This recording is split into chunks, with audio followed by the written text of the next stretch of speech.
Intoxication alimentaire. 11 personnes décédées.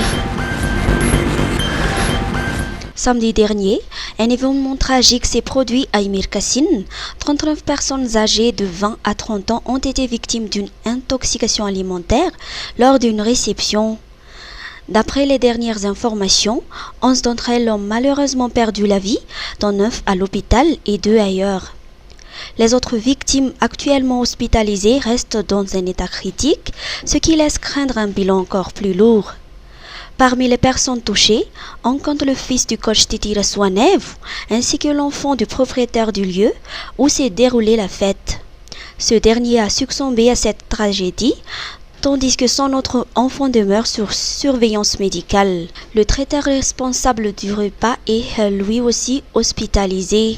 Face à cette situation dramatique, une enquête a été ouverte afin de déterminer les causes exactes de l'intoxication et d'établir les responsabilités.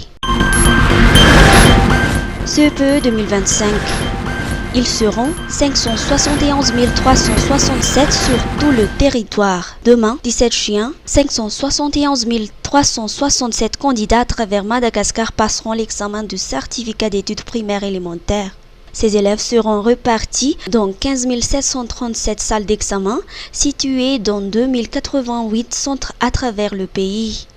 Antananarivo accueille le plus grand nombre de participants avec 177 559 inscrits, suivi de Fianarantsoa qui en compte 108 974.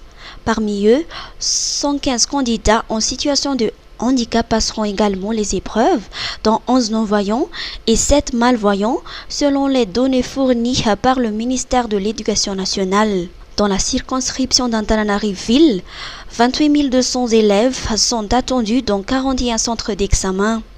Le plus jeune candidat est âgé de 6 ans, tandis que le plus âgé en a 43, comme l'a précisé Lalaina Ramananantun, chef de cette circonscription.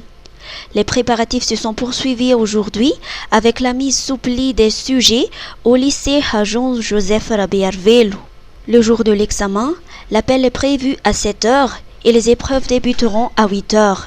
Ce moment est attendu avec enthousiasme non seulement par les élèves, mais aussi par leurs parents qui les ont soutenus tout au long des révisions et les ont accompagnés pour consulter les salles et les listes de candidats. Misolife ahitana karazan'entana maro samihafa ilaina amin'ny fiainana andavanandro amin'ny vidiny mirary toy ny kojakoja ho an-tokantrano, ny kilalao-sy ny fitaizana ny ankizy, ny fikolokoloina amin'ny vatana, ny fety manjaika sy ny sisa sy ny sisa. Ho avy izao ny fety ampifalifaliana ny zanaka sy ny havana manjakaiza koa tongava fa afa-po hanao atao Misolife. Misolife Analakely eo akaikin'ny lapan'ny tanàna, misokatra isan'andro, fivarotana online ao amin'ny page Facebook Miso Madasandatra, afaka miantso koa amin'ny laharana 038 06 686 06. Misolife, afa-po anao.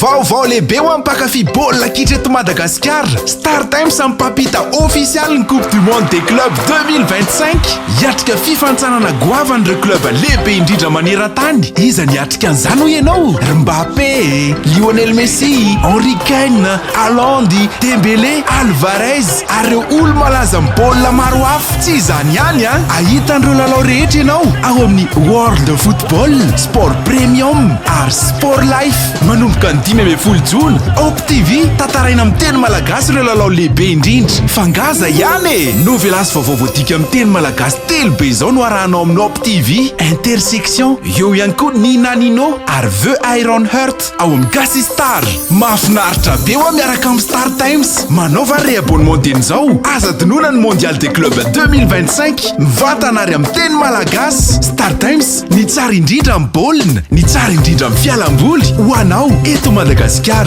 Star Times, ovay ilay fijery.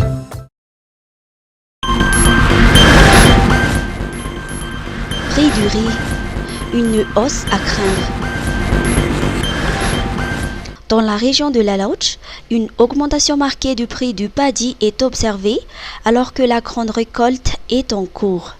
Cette évolution aura inévitablement des conséquences sur le prix du riz disponible sur le marché. D'après les collecteurs, en particulier ceux de district d'Ambarafarawoul, le kilo de paddy atteint désormais environ 1800 ariary, un niveau inédit pour un mois de chien. À titre de comparaison, à la même période l'année précédente, le prix du kilo variait entre 1500 et 1600 ariary, représentant ainsi une augmentation de 200 ariary par kilo. Cette hausse constitue un avantage financier notable pour les producteurs locaux. La principale raison de cette flambée des prix réside dans un déséquilibre entre l'offre et la demande. En effet, la production a été fortement impactée cette année par la sécheresse qui a frappé la région de la Lodge, réduisant ainsi les volumes disponibles sur le marché.